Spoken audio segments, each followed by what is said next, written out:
Assalamualaikum warahmatullahi wabarakatuh. Kita ketemu lagi di pertemuan kelima untuk hari ini membahas perilaku konsumen internet dan macam-macam untuk internet customer, e-service, dan iklan e-commerce. Tujuan belajar hari ini yaitu menggambarkan intisari perilaku konsumen, menggambarkan karakteristik internet server dan pembeli e-commerce, mengerti proses pengambilan keputusan pembelian dari konsumen, menggambarkan cara perusahaan membangun hubungan dengan pelanggan, menggambarkan tujuan dari iklan web. Kita lihat di sini untuk gambar model perilaku konsumen e-commerce, yaitu kita lihat di sini ada beberapa tabel, ada di tengah-tengah ada decision making process, dan di sini ada tabel vendor, kemudian ada buyer, ada stimuli juga dari marketing dan beberapa hal lain, kemudian ada pembeli individual, bagaimana dilihat secara karakter, kemudian bagaimana lingkungan yang karakteristik yang akan kita lihat. Next, berikutnya karakter personal dan demografi internet server. Kita akan meninjau masing-masing dari variabel lingkungan. Macam-macam dari variabel lingkungan, yaitu ada variabel sosial, variabel budaya, variabel psikologi, dan variabel lingkungan lainnya. Nah, kemudian untuk karakteristik personal dibagi lagi menjadi beberapa, yaitu sumber daya konsumen dan gaya hidup. Nanti kita lihat apakah mempengaruhi gaya hidup seseorang dengan keinginan membeli. Kemudian ada umur dan jenis kelamin, kemudian tingkat pengetahuan dan pendidikan, sikap dan nilai personal, kemudian ada motivasi dan kepribadian. Nah, kita lihat di sini untuk pasar konsumen dan perilaku pembeli, ada model perilaku pembeli, yaitu tadi sudah dijelaskan di depan, ada stimuli pemasaran, ada produk, harga, distribusi, dan promosi. Kemudian ada stimuli lain-lain, ada ekonomi, teknologi, politik, budaya. Kemudian di sini yang akan mempengaruhinya yaitu bagaimana karakteristik pembeli itu terhadap budaya, sosial, pribadi, dan psikologis. Proses pengambilan keputusan pembeli ada pengenalan masalah, pencarian informasi, ada evaluasi alternatif, ada keputusan pembeli, perilaku pasca pembelian. Kemudian setelah itu ada perilaku setelah membeli. Ada pilihan produk, pilihan merek, pilihan dealer, waktu pembelian, dan jumlah pembelian. Nah, kita lihat dari faktor-faktor yang mempengaruhi suatu perilaku konsumen. Yang pertama ada faktor budaya. Dilihat dari budaya ada subkelas sosial dalam perilaku pembelian itu cukup penting, karena akan mempengaruhi budaya dan penentu fundamental terhadap keinginan dan perilaku seseorang. Maksudnya gini, jadi di dalam budaya itu kan ada orang-orang yang misalnya di kelas sosial yang terpencil, dia cenderung tidak ada keinginan untuk membeli terlalu.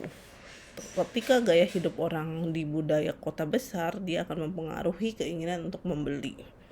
Kemudian ada faktor sosial lagi. Faktor sosial itu yang mempengaruhi perilaku dalam pembelian, seperti kelompok referensi, kelompok keluarga, dan peran serta dalam situasi sosial. Nah, kemudian ada faktor pribadi juga.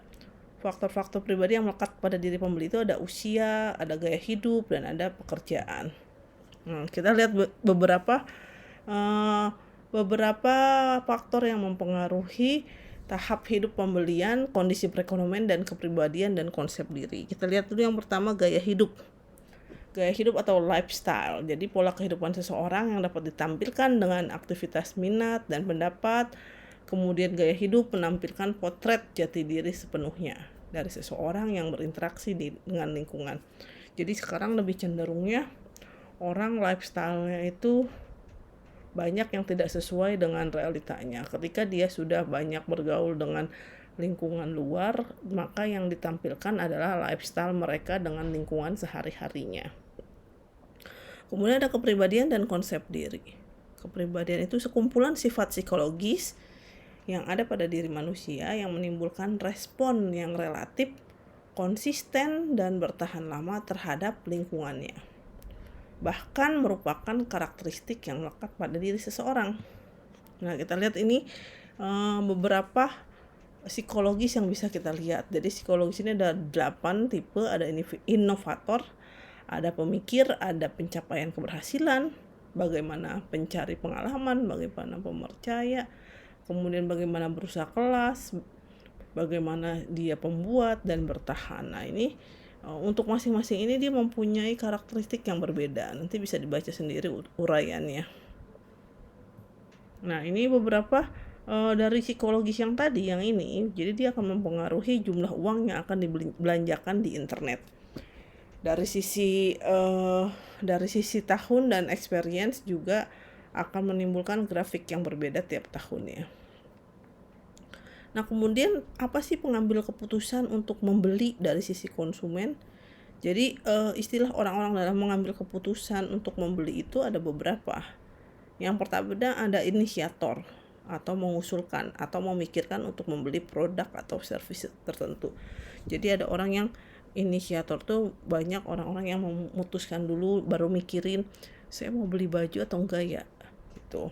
Ada influencer itu kayak sekarang yang di Instagram itu kan ada beberapa selebgram yang di endorse baju lah, endorse jilbab, endorse makanan, minuman. Nah dia influencer, apalagi make up buat cewek-cewek nih. Jadi dia biasanya yang dia pakai itu akan membawa orang influence untuk membeli produk yang dipakai. Tapi belum tentu sih sebenarnya produk yang itu cocok juga dengan yang konsumen beli. Tapi kebiasaannya yang mereka pakai untuk endorse itu, dia akan menjadi influence bagi menarik perhatian untuk konsumen membeli gitu. Jadi influence itu menyarankan dan mengambil keputusan dalam pembelian. Kemudian ada decider, membuat keputusan untuk membeli. Kemudian ada buyer, langsung melakukan pembelian tanpa mikir-mikir. Kemudian ada user atau konsumen, pengguna produk. Nah yang kelima, ada fase pengambil keputusan. Yang pertama ada need identification. Dia harus mengidentifikasikan dulu kebutuhan sesungguhnya dengan kebutuhan yang diinginkan. Kemudian ada information search, mencari informasi. Jadi dia cenderung mencari informasi dulu nih, saya mau beli handphone yang terbaru Samsung tipe berapa nih, saya cari-cari dulu informasi dan membaca speknya dulu. Nah itu model yang seperti itu. Kemudian ada alternatif evaluasi atau mengevaluasi alternatif, mencari sejumlah alternatif dari produk yang dicari. Kemudian ada purchase dan delivery, pembelian dan pengiriman. Kemudian after purchase dan evaluation. Nah ini faktor-faktor psikologis juga di mana seseorang ingin melakukan pembelian dipengaruhi 4 faktor, yaitu motivasi, persepsi, pembelajaran, dan keyakinan dan sikap. Yang pertama itu motivasi, dorongan pada diri seseorang untuk mengekspresikan kebutuhannya yang bersifat biogenik dan bersifat psikogenik. Jadi motivasi itu jadi dia berpikir nih, kalau saya beli baju ini saya bisa jadi cantik atau bisa jadi ganteng. Nah itu adalah motivasi, dorongan dalam dirinya untuk mengekspresikan apa yang dibutuhkannya. Kemudian yang kedua, persepsi, proses yang dipakai oleh individu untuk memilih, mengatur, dan menafsirkan. Masukkan informasi yang membentuk gambaran mengenai dunia yang berarti baginya. Kemudian ada pembelajaran, perubahan dalam perilaku seseorang yang timbul karena pengalaman. Nah ini juga faktor-faktor psikologis untuk melakukan pembelian. Kemudian yang keempat ada keyakinan dan sikap, gambaran pemikiran yang dipegang seseorang tentang sesuatu. Nah ini ada teori-teori motivasi yang sudah lumayan hits, terkenal. Ada teori Freud, ada teori Herzenberg, ada teori Maslow. Jadi teori Freud itu mengatakan kekuatan psikologi yang membentuk perilaku manusia sebagian besar merupakan hal bawah sadar dan seseorang tak sepenuhnya memahami motivasinya sendiri. Jadi kekuatannya itu terletak dari bawah sadarnya. Jadi ketika ada keinginan pengen beli banget barang tapi sebenarnya nggak butuh-butuh amat gitu. Jadi dia ada teori Freud. Kemudian teori yang kedua merupakan teori 2 faktor yang membedakan antara penyebab ketidakpuasan dan penyebab kepuasan. Jadi kalau saya beli barang yang ini, saya akan memiliki kepuasan memiliki barang ini. Jika saya mau beli mobil, walaupun di rumah udah banyak, tapi mau membeli tipe baru, akan muncul rasa puas. karena ini limited edition. Nah, itu tentang puas dan tidak puas terhadap pembelian suatu barang. Kemudian ada teori Maslow. Teori ini menjelaskan mengapa seseorang didorong oleh kebutuhan tertentu pada waktu tertentu. Jadi teori ini menjelaskan ketika kita mempunyai keinginan tetapi tidak terlalu penting. Jadi atau kita membeli sesuatu barang yang jumlahnya atau barang ini untuk jangka panjang, seperti pembelian akan elektronik, misalnya pembelian akan mesin cuci, kulkas. Nah, itu kan untuk kebutuhan-kebutuhan tertentu untuk waktu tertentu, karena kalau elektronik itu kan jangka waktunya panjang, 5 tahun umur ekonomisnya. Jadi menurut teori Maslow seperti itu. Nah, kita lihat di sini ada piramid menurut teori Maslow. Jadi hierarki kebutuhan menurut kebutuhan Maslow ada 1 sampai 5, di mana paling rendah itu 1, kemudian paling tinggi 5. Kita lihat 1 itu dikatakan kebutuhan psikologis yang paling mendasar. Yang kedua adalah kebutuhan keamanan. Yang ketiga ada kebutuhan sosial. Yang keempat kebutuhan penghargaan. Jadi misalnya gini, jadi kalau misalnya saya punya mobil makin banyak, orang makin menghargai saya. Nah, kelima, ketika saya mobilnya banyak, saya dikatakan orang mampu, orang kaya. Jadi yang kelima itu paling tingginya kebutuhan untuk aktualisasi diri. Nah, itu untuk teori Maslow juga bisa dibaca oleh piramid ini.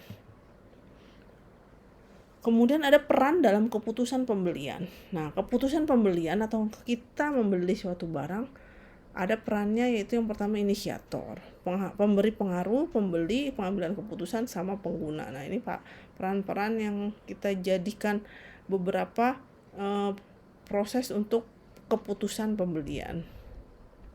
Nah, kita lihat ini tahapan proses keputusan membeli. Jadi kalau kita lihat simpel dan sederhananya, mau belanja di Shopee aja kok kita perlu mikir yang lama gitu. Tapi sebenarnya kalau ada uangnya kan kita nggak perlu mikir-mikir gitu kan. Nah, kita lihat di sini.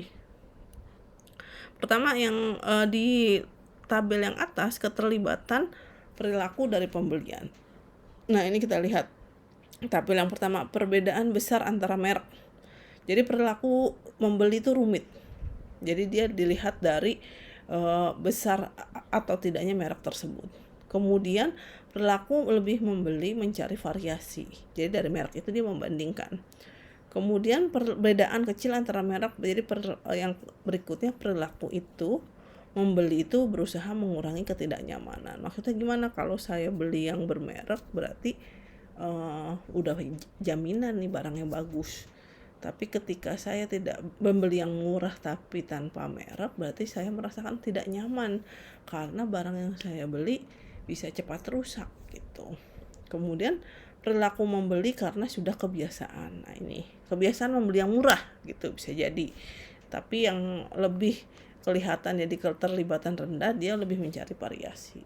Nah, kemudian untuk tabel yang bawah, tahapan proses keputusan pembelian ada pengenalan masalah.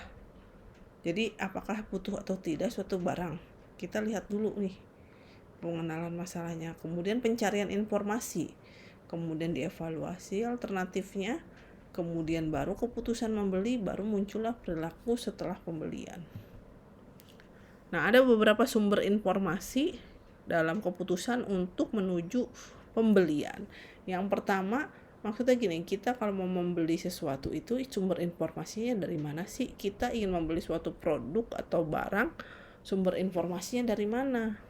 Yang pertama dari sumber pribadi. Sumber pribadi itu bisa keluarga, bisa teman, bisa tetangga, bisa sahabat gitu. Kemudian yang kedua bisa sumber komersil, yaitu bisa datang dari iklan TV, iklan media cetak, iklan sosmed yang saat ini sedang gencar-gencarnya. Kemudian bisa dari tenaga penjual, bisa juga dari kemasan produk ya. Kemudian yang ketiga sumber umum, ada media, ada asosiasi, ada lembaga riset. Kemudian yang keempat ada sumber pengalaman, kemudian ada pengguna, ada memperhatikan. Jadi ini sumber pengalaman, jadi dari cerita orang bisa. Kemudian yang kelima ada media elektronik, yaitu internet yang sekarang sering kita gunakan. Nah, kemudian muncullah nih Tahapan evaluasi alternatif menuju keputusan membeli. Nah, kita lihat dari sini evaluasi alternatif tujuan membeli ada 2 di sini, sikap orang lain atau situasi yang tidak diperkirakan, baru keputusan membeli. Nah, berarti kita lihat nih di sini. Di sini ada gambaran sebagai tabel keputusan dalam membeli barang. Kita bisa lihat di sini. Next juga ini model keputusan konsumen dalam internet. Beberapa customer satisfaction di sini bisa melihat dari misalnya ada dia belanja di trust in web shopping, belanja di website yang sudah trusted, kemudian security-nya juga sudah bagus. Nah, banyak hal-hal yang bisa kita lihat dalam tabel ini. Ya, kemudian ini model-model trust e-commerce juga. Jadi e-commerce yang sudah terpercaya itu mendorong kita atau mendorong customer untuk membeli lebih nyaman. Jadi seperti yang kita ketahui sekarang orang lebih beralih ke belanja dari sisi e-commerce di zaman pandemik ini. Tapi kita bisa mempercayai enggak e-commerce yang sudah ada saat ini? Bisa, seperti yang sering kita lakukan di Lazada, blibli.com, Shopee, terus Tokopedia dan yang lain-lain. Nah, itu salah satu atau beberapa website e-commerce yang sudah trusted. Nah, kemudian ada e-service atau pelayanan customer service di internet. Bayangkan setiap website itu pasti ada layanan customer service. Biasanya dia ada di paling bawah. Hubungi customer service. Nah, kalau model yang tradisional, customer service-nya itu dia akan melakukan pekerjaan untuk konsumen. Tapi kalau model customer service e-commerce, dia memberikan tool kepada konsumen untuk melakukan pekerjaan mereka sendiri. Seperti misalnya bagaimana cara membeli, bagaimana sih saya mau melakukan pembayaran. Nah, itu ada yang namanya FIQ. FIQ itu sudah tanya jawab ketika kita seperti user guide. Jadi kamu klik FIQ, dia semua sudah mencantumkan apa-apa yang kita butuhkan gitu. Jadi kita harus membaca FIQ untuk dari sisi e-commerce-nya gitu. Itu model e-commerce saat ini. Kemudian jadi setelah itu muncullah menyelesaikan masalah secepatnya. Jadi biasanya kalau website yang bagus itu dia ada FIQ-nya gitu. Kemudian ada e-service. E-service itu ada layanan online health untuk transaksi online. Jadi bisa real time membantu kita ketika kita mengalami gangguan atau apapun yang kita butuhkan. Ada beberapa di sini, ada foundation of service, kemudian namanya itu pemenuhan order yang efektif dan bertanggung jawab. Kemudian ada customer center service, jadi pelayanan inti, pelacakan order, konfigurasi, security trust, ada value add service tambahan, online outation, online training dan education. Kemudian ada customer service tool. Nah, ada web page yang menarik, digunakan untuk menyimpan pembelian dan pilihan. Kemudian informasi konsumen langsung nih, maksudnya ini misalnya setelah kita berkunjung ke website e-commerce, kemudian ada beberapa kita bisa masukkan ke keranjang belanja dari e-katalog. Nah, model yang seperti itu kita bikin secara web page-nya yang menarik. Jadi ada warna-warna, kemudian ada kemudahan dalam berselancar di website tersebut. Nah, itu salah satu customer service tool yang menarik kita sediakan. Kemudian FIQ juga yang tadi saya bahas, konsumen dapat menemukan jawaban dengan cepat. Jadi ketika saya kesulitan nih, gimana sih membayar biaya pengiriman, lewat transfer bank apa aja nih yang disediakan. Nah, dengan membaca FIQ ini kita bisa menemukan jawabannya dengan cepat. Kemudian tidak customize, jadi tidak ada perasaan personal dan tidak ada kontribusi dengan pemasaran. Nah, ini tidak bisa di customize jadi tidak ada bagian-bagian yang melalui baper-baper dan seperti itu tuh tidak ada. Kemudian ada tracking tools atau tool pelancakan atau search engine. Jadi konsumen itu dapat melacak order untuk menghemat waktu dan uang. Jadi kalau kamu tuh kan biasanya kalau di Shopee atau Tokopedia atau Lazada ketika udah selesai check out dan biaya ongkos kirim dan yang lain-lain itu pasti beberapa saat atau sehari setelahnya muncul tuh nomor resi. Nah, nomor resinya kita nggak mesti tracking lagi ke si cepat JNE-nya. Klik saja di websitenya itu, dia sudah muncul nih, kita tracking otomatis di situ. Nah, ada chatroom, kemudian chatroom itu bisa ngechat langsung si penjualnya. Misalnya, apakah barang ini ada? Apakah ada varian warna dan yang lain-lain. Jadi obrolan chatroom itu diskusi mengenai isu antara si perusahaan dengan konsumen lainnya. Kemudian ada email dan respon otomatis juga.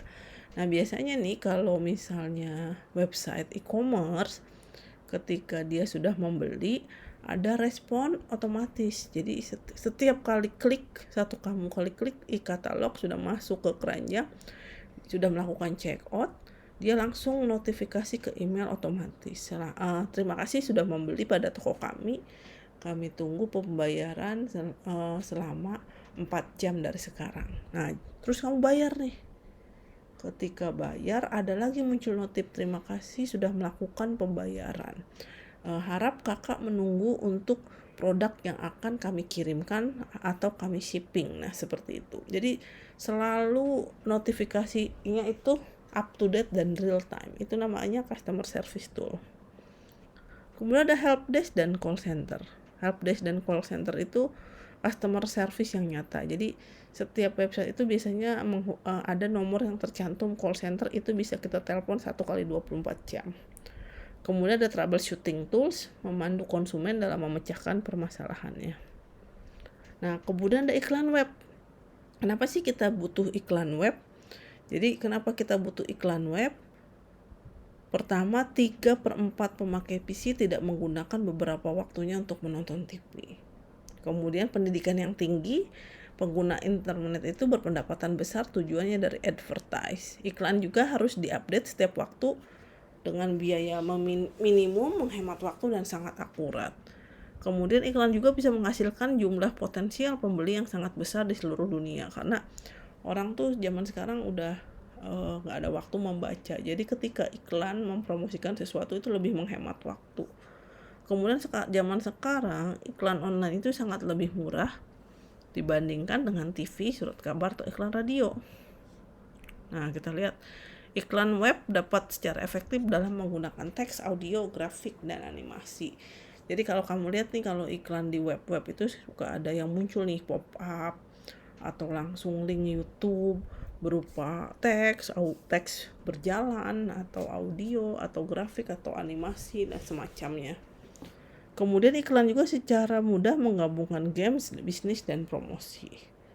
Kemudian ada TV web dan radio internet juga menarik lebih banyak untuk banyak orang. Jadi selama pengguna internet yang berkembang, iklan juga semakin berkembang.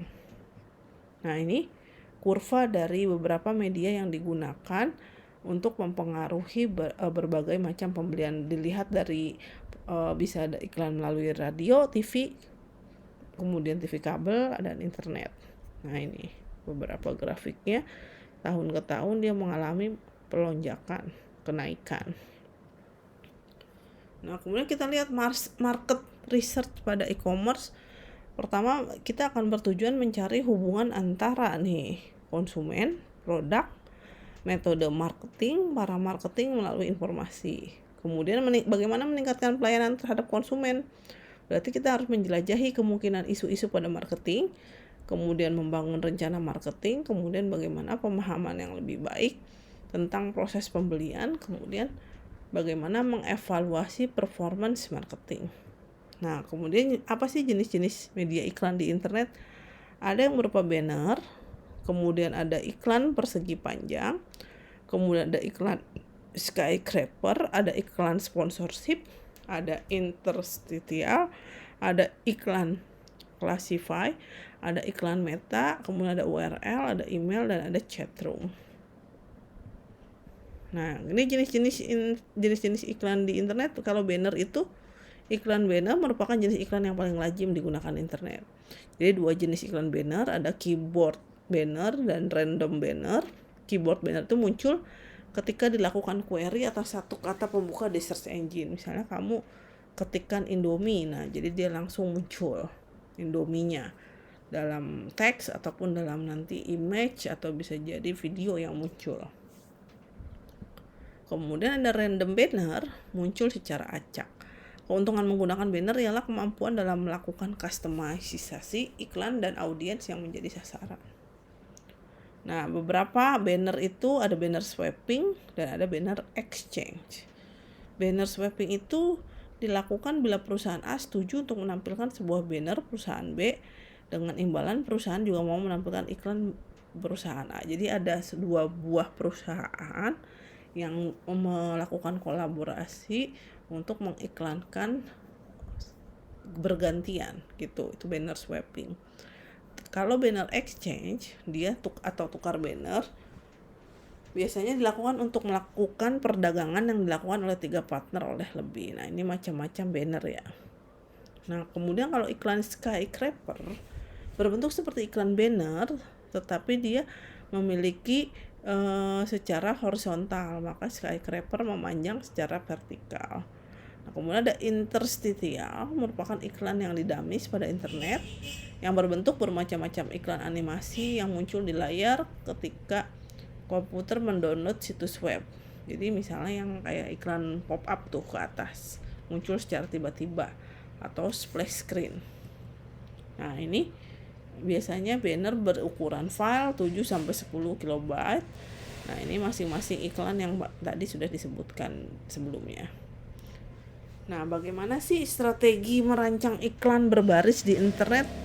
Yang pertama, menarik secara visual. Kemudian membidik kelompok tertentu. Kemudian isi situs web bermanfaat bagi konsumen.